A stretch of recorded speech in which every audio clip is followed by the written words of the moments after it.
Hi everyone, welcome to the WPC Ace Dota 2 League. Tonight we have got a best of two between Tongfu and Rising Stars Gaming, and I'm Lily and I'm joined by Eva. Hello. Hello, hello. Thank you very much for having me. It is much appreciated. It's the first time I've ever heard your voice. It's not what I expected at all. Well, yeah, it's lighter, I must say, but it tends to boom a bit when it gets going. Alright, well. Oh, I think my Dota just froze. Perfect. I love my PC. Well, you can run through the draft. That's exactly what I wanted to happen. Yeah, no worries. Bans are actually coming out in the form of Lifestealer and Elder Titan.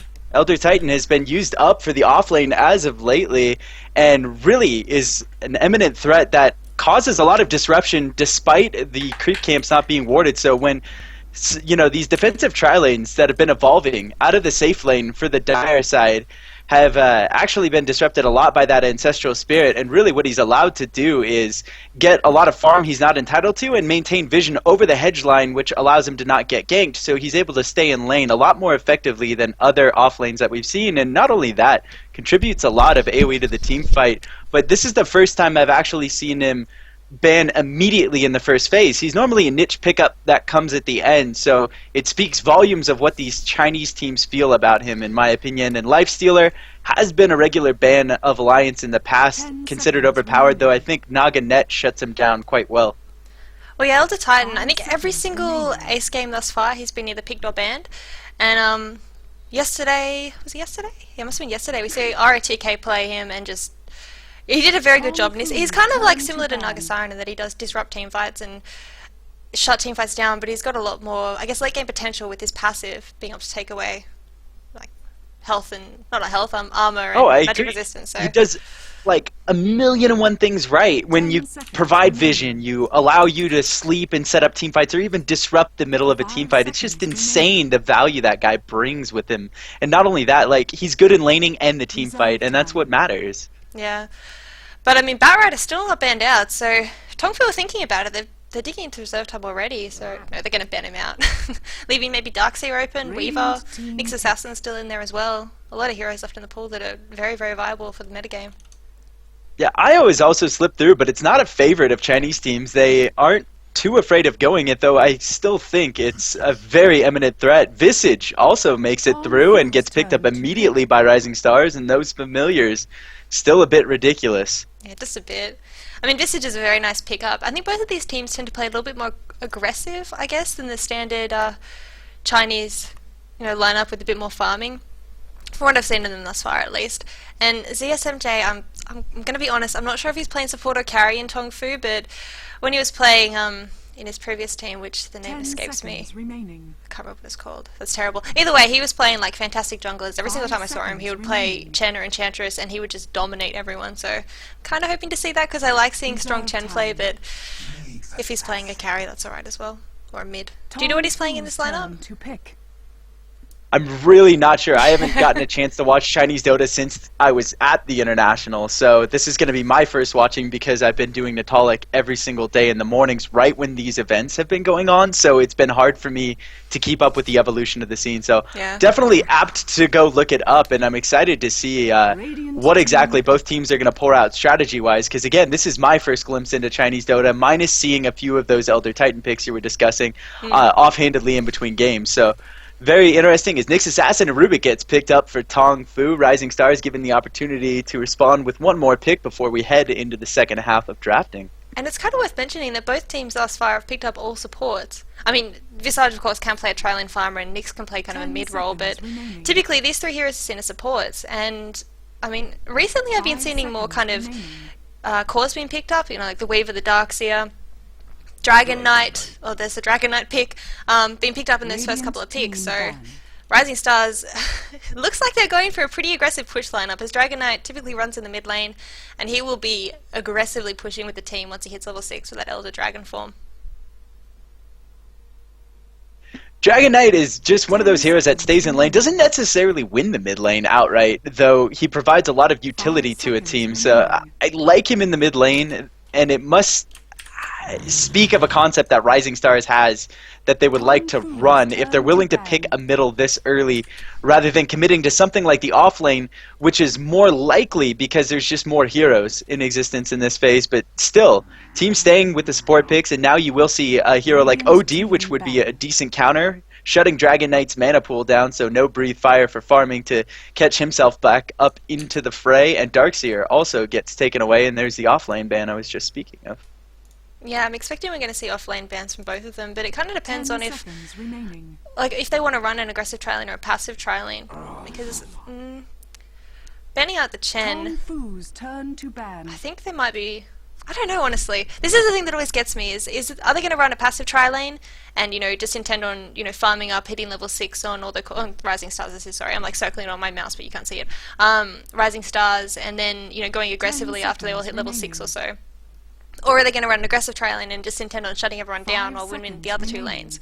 So, I mean, both teams at the moment have got strong tri-lane heroes with the Visage and the Rubik and Nyx Assassin, but the bans aren't really implying what their actual lineup or strategy is going to be. Much of it comes down to a lot of respect between the teams as well that we just possibly, without a plethora of knowledge, would just be unable to decipher in between the two. So these teams definitely consistently play together, and that would speak of exactly why these bans are evolving the way they are. Chen provides a lot of tower push potential, and maybe that speaks of why Rising Stars would be afraid of seeing him OD. To me, makes sense always in the second ban phase, if not the first, because he outright wins almost every mid lane, and there's a Troll Warlord pickup, and he's been gaining a lot of momentum recently, just providing so much damage early on in the game as well as utility late. I'm really hoping that we see a Spirit Breaker. I'm putting it out there. I mean, when Rattlestakes International, previously Kaipi, I don't even know, everyone yells at me and told me I pronounced it wrong, but when they ran the Troll Warlord Spirit Breaker, it was so much fun to watch, and it actually works, because the thing Spirit Breaker is lacking as a carry is the attack speed, and Troll Warlord's going to give that to him, so I kind of hope they do it. They might not, it's a bit risky, but it'd be a lot of fun to watch.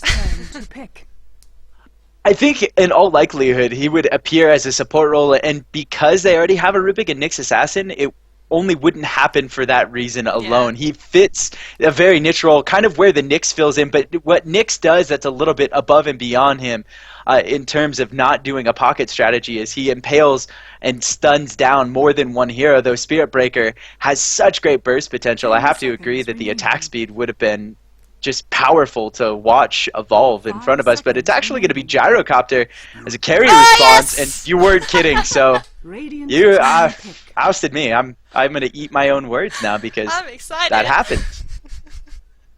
That happened. I'm sorry. I'm so excited. I love Spirit Breaker Troll Warlord. Okay.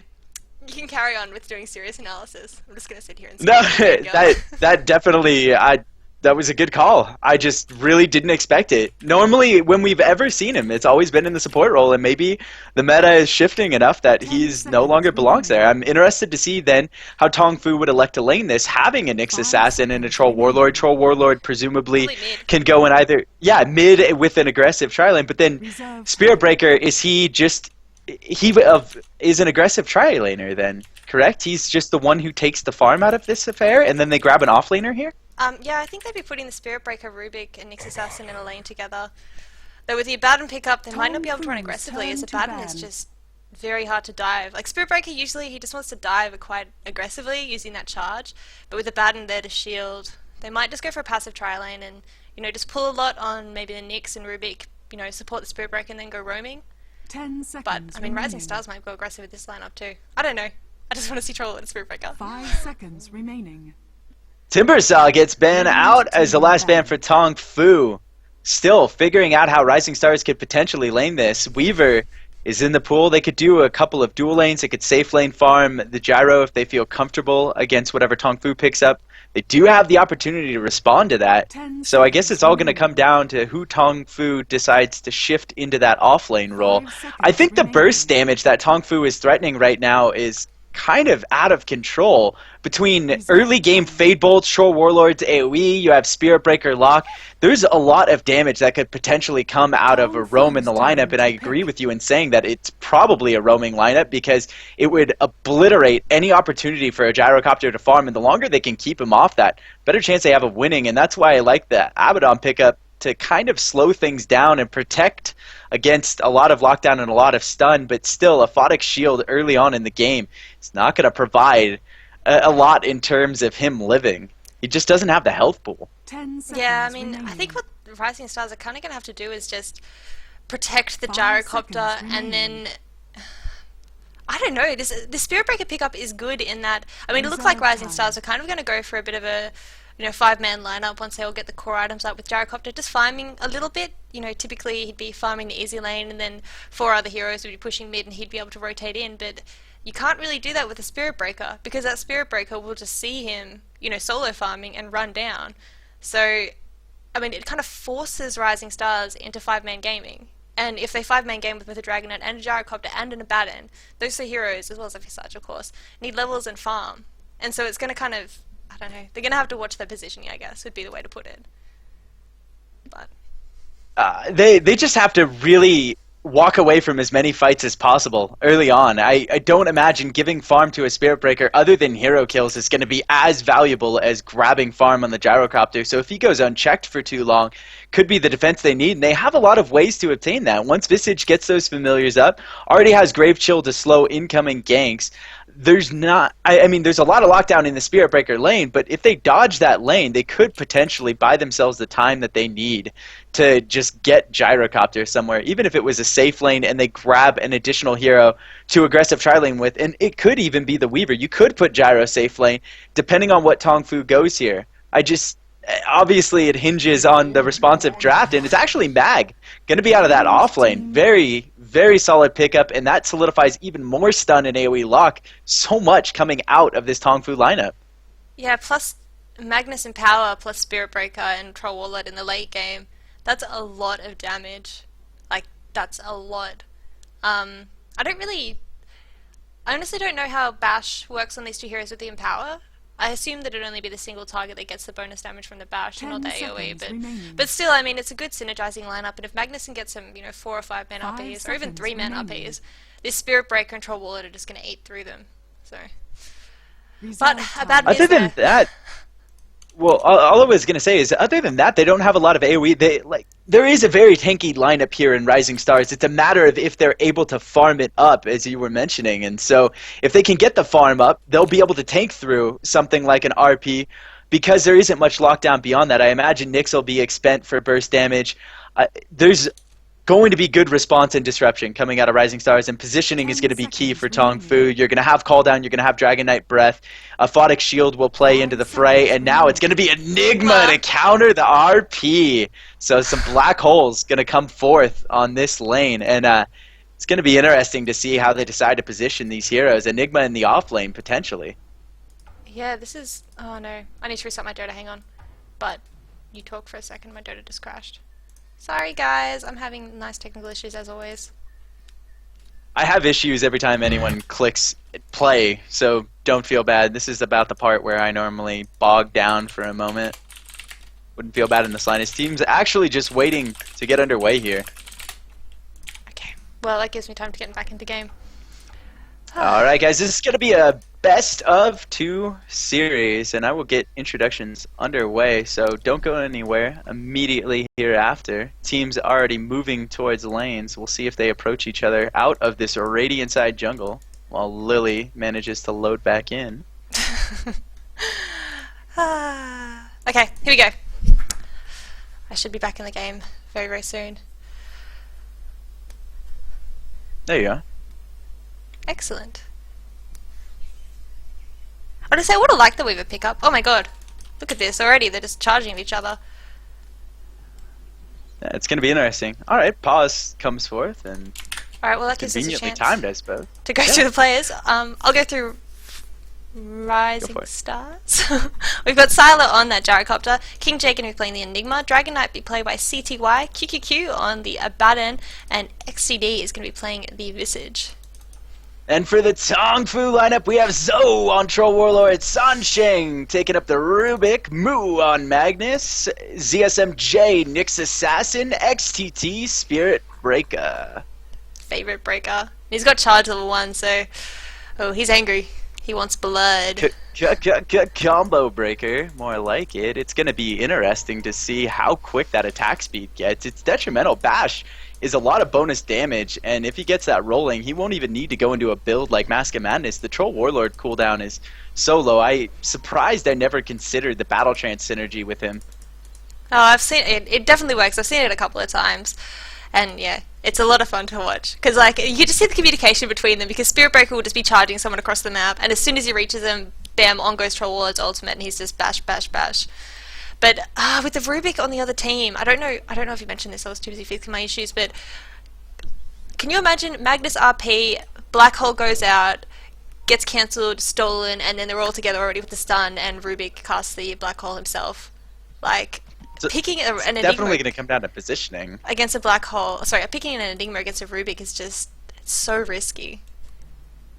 You can see Sylar getting forced out. Sylar? Yeah, Sylar a little bit forward there. Didn't quite get the impale off from ZSMJ, just out of reach on a support role in this particular lineup.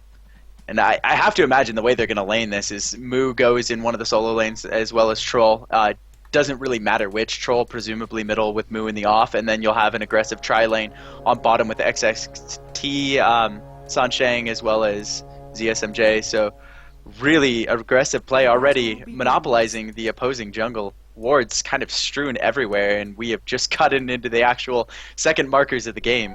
I think they thought that it might be a jungling Enigma because they've completely warded out the whole jungle, which is interesting to say the least. I mean, I wouldn't have thought that Enigma was jungling, but I guess they just didn't want the chance. And it is going to be these lanes. If they potentially force him out of the lane, then I guess the presumption from there would be that he has nowhere to go but the jungle, and if you shut that down for 6 minutes, he may not be able to get rolling. But they recognize the lane shifts, and they actually rotate up, so it's going to be XTT on Spirit Breaker against King J on the Enigma bot side, and therefore farm should come on the Enigma aplenty, and that gives XTT also the opportunity to roam out the lane and do as he pleases with tri-lane on tri-lane. Going on topside with Troll, funny enough, there, and Mag in mid. This tri-lane coming out from Tongfu, I'm honestly not sure how it's going to go. With the Nyx Assassin and the Rubik, they have some really fantastic early game potential, but so does Visage and, oh god, Sansheng getting incredibly low there. And the Abaddon is going to shield whoever they attempt to go on, so I don't know, I think this Gyrocopter's going to have a pretty happy time. And they've also used all their sentries, they're blocking out the camps down here, so that means they're not going to be able to de-ward this pool. So it's 3 minutes, and they're not going to be able to do any kind of pulling for. As long as Rising Stars keeps keen on their positioning, I imagine that they'll win the lane, as you're saying, but the problem for me is that Zhou has a lot of damage burst with this double stun lineup. A lift into an impale on top of his AoE should be enough to down the Gyrocopter at early stages, and there's nothing they can do but attempt to aphotic shield out of any of it. And even there, they're going to be so quick on the response that they will probably get a kill, provided the positioning is just off. Yeah, a lot of this is going to be depending on the positioning. Because, I mean, both teams have got huge kill potential. They've got really nice, well, better lockdown, like you said, on Tongfu, but a lot of nuking damage coming out of Rising Stars, so I don't know. And so just trying to block damage there, I'm liking that. Using the what is it called? Berserker's Rage. Shape-shifting thingy. But the two supports, we can see them smoked up. They've abandoned Zoe on the top lane, and they want to get a kill on Enigma. Yeah, this is going to ride almost out the full duration of the smoke. King J, unaware that a rotation has come down from both support. They will have this stun to lock this. XTT goes ahead, finally throws up the charge. They're in perfect position. Lift forthcoming. Gonna have to channel the stuns. There's the impale. King J in trouble. Port out of QQQ. Aphotic shield applied under the tower, and it will stave off this early first blood attempt out of the Tongfu squad. That was a long rotation and experience lacking to commit to, but they found they couldn't lock down Zhou on that top lane. Toggling Berserkers and able to move away and still obtain some farm. So early on, he only has 9 last hits. He's 9 for nil. Against the Gyro is 17 for 3, but it's something, and that's all Tongfu needs, is just to get going experience-wise, not even necessarily gold-wise. Their team really just favors experience early on and gets it rolling through the kills, is the presumption. Yeah, but on that kill on Enigma, I think what happened, I got that, but I think telekinesis was cancelled by the bash coming out from XTT, so it kind of stopped one of their disables. I was wondering why he didn't lift, and they checked it was on cooldown. He didn't even get the lift off because it got cancelled by the stun, which is kind of unfortunate because that would have been first blood otherwise. Enigma had nowhere to go, and even if Abaddon TP'd down, they had enough damage to take him out. So that's unfortunate for Tongfu. But I mean, they are getting the experience that they need. The two supports are a little bit underleveled, but this camp now is going to respawn in the next minute mark, so they can start pulling that, and that'll get experience on both the Nyx and Rubik if he wants to. Otherwise, he can just go help push out, help farm out the lanes, I guess. Put some pressure on the DK and put some pressure on the Enigma. Like Enigma and Abaddon are putting pressure on XTT on bot lane. And now, Mu rotating over, grabs Haster and immediately expend for this illusion rune that he has now bottled up. 2 runes in a row running for him. Having a decent time out of this mid lane. 28 lasted. Top lane, there's a big fight going on. Zoe actually dies to the neutral there.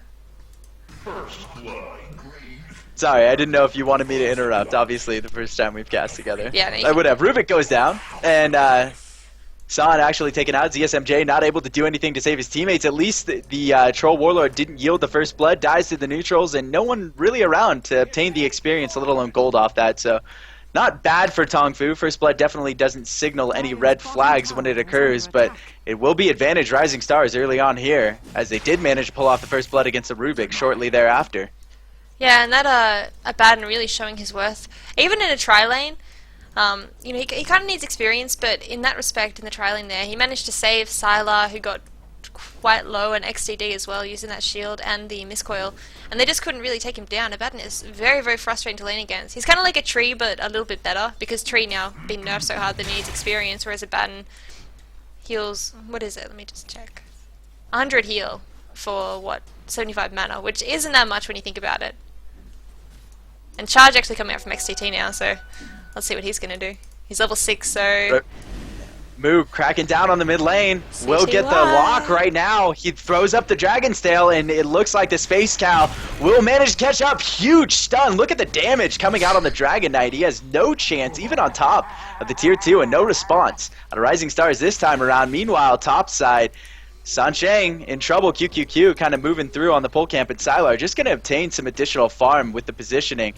Zoe separated from the team. Grave Chill applied. AoE comes up, cuts Sylar down to half, but the Aphotic Shield will protect him from even the tower hits. ZSMJ rotates in, locks down QQQ, not quite level 6. Secondary Sun comes up, as well as Carapace. Sylar wanting to go for an additional kill. They might have the damage. Huge soul assumption out of XTT, and ZSMJ goes down to Sylar. Charge forthcoming out of XTT as Abaddon takes a fall. Will the charge connect in time? This is halfway across the map. And now Mag still wanting to participate. Mood just barely missing that shockwave on XTD as Visage moves away. And still Spirit Breaker charging out through. He's gonna follow through this, isn't he? Yeah, go buddy! Oh, he dashes! Space Scout connects. Sylar, he cancels beforehand, but he gets the ultimate off. Black Hole from Enigma. King J on top of an RP to the right. 2 huge ultimates side by side as people start taking falls on both sides of the border. Visage goes down, and XTT for his troubles charges all the way across the map just to die. Things nearly even at 5-4 after that exchange.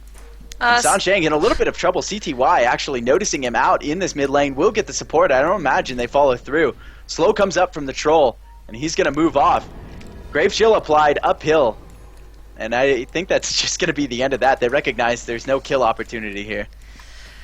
That was a huge fight though. They did manage to pick off the gyrocopter, like you said, but it was an exchange for XTT, and those two ultimates going next to each other. If Moose had connected onto the Enigma, that could have been a completely different fight.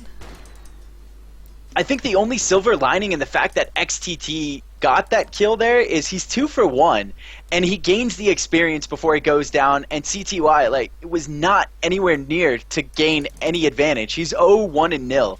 So really, you're going to find that they did gain some advantage in the experience graph, in the gold graph, but we're still at such marginal values. None of it will really transpire until we get the later of it. But I would say Tongfu did get the better of that exchange, being that their carry went down so early and they didn't have anyone to maintain advantage off of it. Yeah, I mean, this is going to be kind of the game of trades at the moment.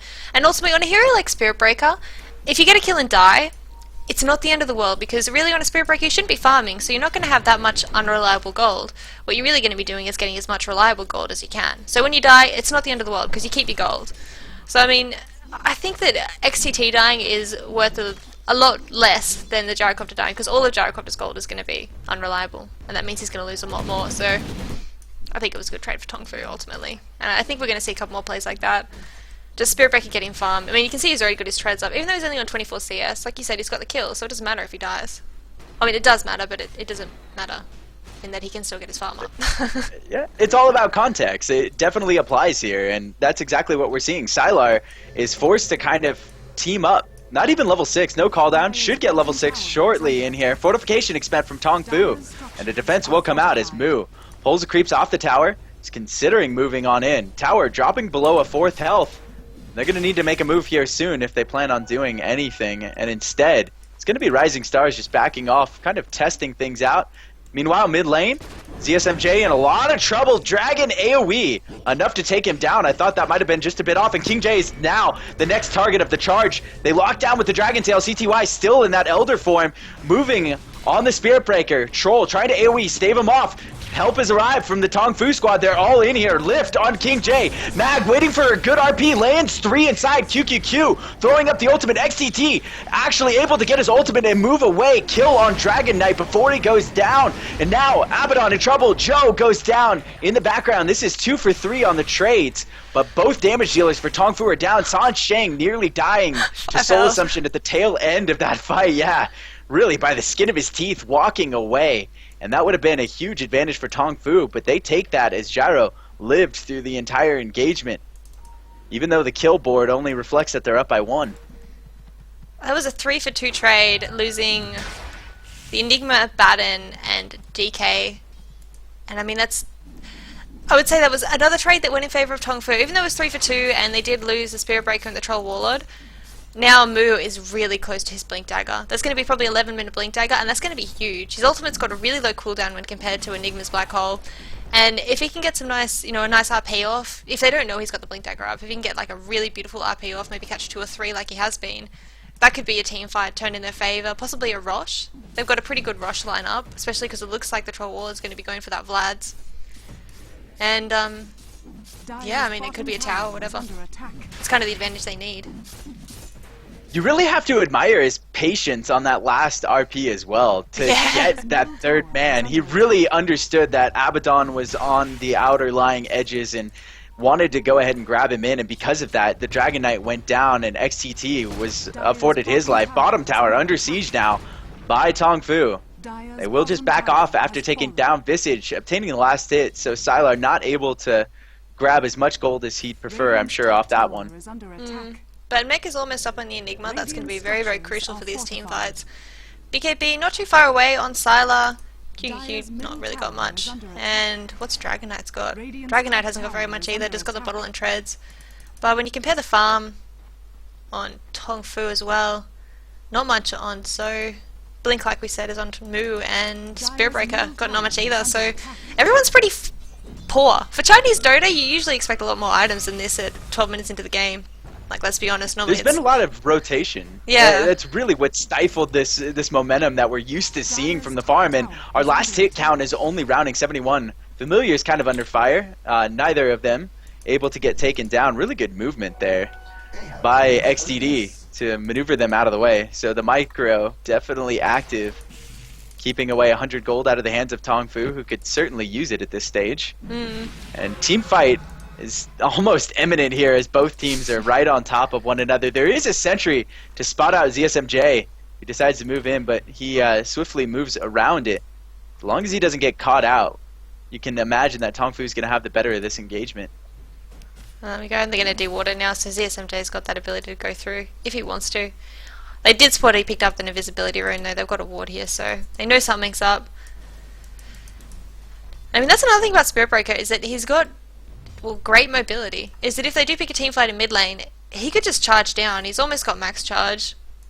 He will have it in one more level most likely, and that does mean that he can, charge across the map in a matter of maybe 5 seconds, by which point, most of the ultimates are going to be down with stuns, and he can just go in and wreak havoc, so he doesn't really need to be in teamfights. He's kind of similar to a Spectre. I mean, if it's on the opposite side of the map, he'll probably need to TP down, but from top to mid lane, he should be there pretty fast. And now, you still see Sylar always at the ready with the teammate, and I think that is because of his intimidation by the Spirit Breaker. XTT at any point can show up, and he can't do what a traditional gyro does, which is kind of move into an off lane unnoticed and really take a lot of farm. And now, ultimate from the Dragon Knight is popped up. Fortification still down for a little while longer for Tongfu. Not going to be able to use that on this middle tower. An engagement forthcoming. Rubik able to pull the creeps off, but not the Eidolons. And look at the siege damage they have from those familiars on top of the Eidolons. Not even split up yet, and able to melt away a fourth of the tower in a matter of moments. And Tongfu not able to do anything to that, and really just expending out the DK Dragon form is the only cost for that. Yeah, I think that they're kind of just waiting for a couple more items to come up on their heroes. XTT looks like he's going for a BKB, which would probably be a nice item choice against all the stuns coming out from Rising Stars. And now it looks like they're going to try and trade. Not trade, but get that bottom tower. They definitely need some towers. And Enigma's got the mech up, but he's got no blink. So for him to get a black hole off, he's literally going to have to walk into the whole team fight, which, can often, signal his demise. And actually, no, they're smoking up and going around. Where are you going, Tongfu? Where are you going? Yeah, smoke up. I don't think they recognize that the whole of Rising Stars is on the spot lane. Seeing if they can grab a pick. The only one relatively close. CTY moving on this Dragon Knight towards that mid lane. They have some pings out. They recognize the courier. That's worth it if they can manage it, and they will swing it. So Troll pops up the increase of attack speed and actually signals to the Dragon Knight what exactly is going on, and they will be able to just walk away casually as if nothing happened, but 175G has been pocketed. How did they even see that courier? I think that when they were moving through the hedge line, there was a moment where they could just peek it through the trees. Joe, a little bit out of place, but he's not going to be able to get picked because that dragon form isn't up to long-range Dragon Tail. With Moo there to back him up.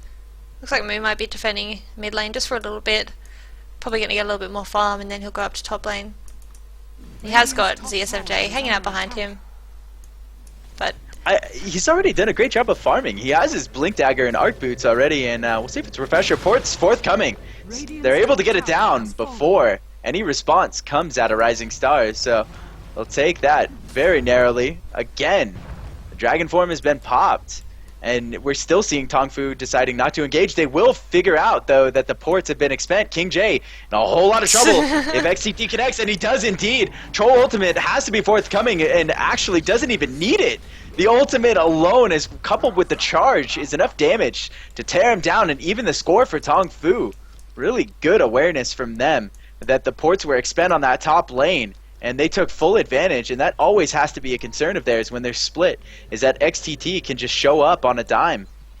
Yeah, I mean, that's the power of Spirit Breaker. He's not picked up that much, because, wards kind of counter him, but he still could just drop a hero very, very quickly, especially a squishy one like the Enigma. And I mean, I can just imagine that Enigma is going to be his target.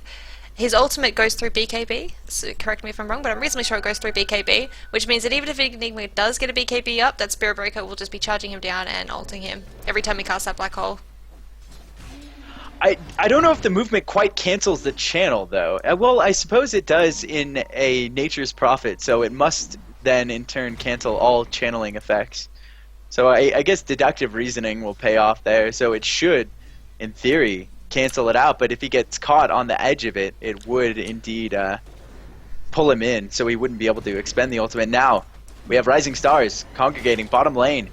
Tower is going to get sieged pretty easy.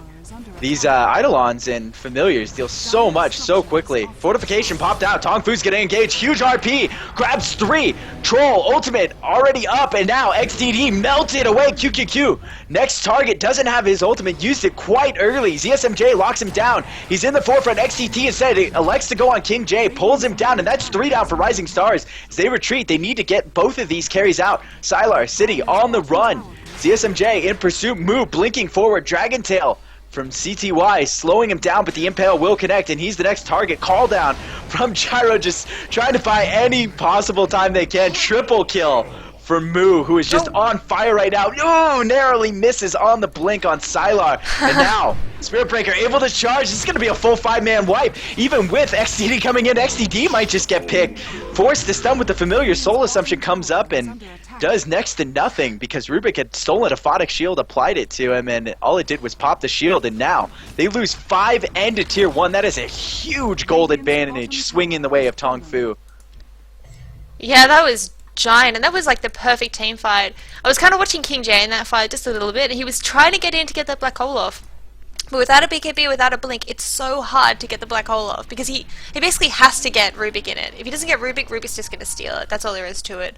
And to get Rubik, he has to go too far in, and that Spirit Breaker was just eyeing him. As soon as King J appeared, XTT went, "Hello, you're my best friend. Let me hug you," and just ulted him. So it's a really hard game for King J, I have to say, because his ultimate is kind of the one that can turn the team fight. If he can get a beautiful black hole off, you know, that's going to be a really nice team wipe for them, potentially, if they've got the damage, which they should with the Dragon Knight and the Gyrocopter. I think he's had one too many Nether Strike hugs this game already, that mid-gank, as if that wasn't enough in the middle of a team fight where he can't participate. And he's given himself every opportunity to participate in the game. You see King J is indeed leading the last hit marker on creeps, so really able to get up some farm for himself, but not enough yet to participate. And even if he does get the BKB, as you mentioned, it's going to be really a hard sell to stop him. Yeah. So we're going to see a lot of team fight potential still comes out of both of these, and all of it, like you're saying, it's positioning. You don't pop the black hole unless you grab Rubik. There will be maybe 1 point, even though it's a channeling ability and it's a long channeling ability in black hole, there will be maybe 1 stealing of black hole if everything goes correctly in a professional game. But I mean, the problem with that is just Enigma, I think he needs a blink. I'm going to be honest. Like, I can completely understand the reasoning behind getting a BKB because it doesn't mean he can't be stunned. But if he doesn't have a blink, he has nowhere to go in. That's his biggest problem, is he just can't walk into a team fight because as soon as he does, XTT ults him. XTT is probably going to be saving his ult for him every time because, I mean, there's no reason not to. Unless Moo catches him, you know, he's the prime target. I think the theory is that they're a responsive team. They know they're not the aggro lineup. They have a Troll, a Spirit Breaker, a Nyx to face down. There's so many different ways Tongfu can kind of approach a team fight that it makes sense to go BKB and kind of walk in later after the initiation has begun, but really they just have to worry about living through that first half of the team fight long enough to respawn. And Deny up from Visage on the mid tower in exchange for Top, and Top goes down to the creeps. So Rising Star is able to grab some gold advantage, swinging back their way. Really good micro job from XDD. Yeah, that was really nicely done. I love watching Visages doing that, getting the denies off. But I mean, what are we seeing on the gold graft? Yeah, it's completely gone opposite. It was going slowly in favor of Rising Stars, and now it's dipped in the way of Tongfu. And I mean, BKB is up on Sylar, but is it going to be enough? He really needs to get some kind of damage out of him. That's kind of the biggest flaw I've found with Gyrocopter, actually. Might be a fight coming up. Here we go. Moving towards this mid lane. QQQ gets spotted. They have a go on Sylar. This is probably going to be over before it starts, but instead they find King J lifted immediately. Spirit Breaker ultimate and that Nether Strike shutting him down before he can do anything. Wicked 6 streak on Mag. And now forcing Rising Stars back, and they decide not to continue. Why do they need to? They have the only real pickoff they need, and Sylar, again, not farming every time he's grouping up with his team, and there's nothing he can do about it because the moment he moves away from them, the imminent threat of XTT will come down. Regardless of his ability to Nether Strike, he's going to have that attack speed through the Troll. This is such a menacing lineup. They have it Aegis as well. I know, it's really just mean is what it is. Like, very mean-spirited lineup.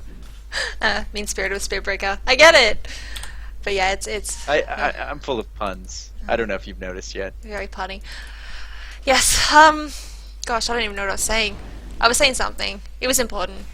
I'm sure it was. But, Moo farming. He's got a BKB up. That's probably worth mentioning. I don't know if you mentioned it, but... There we go. Moogness. That's cute.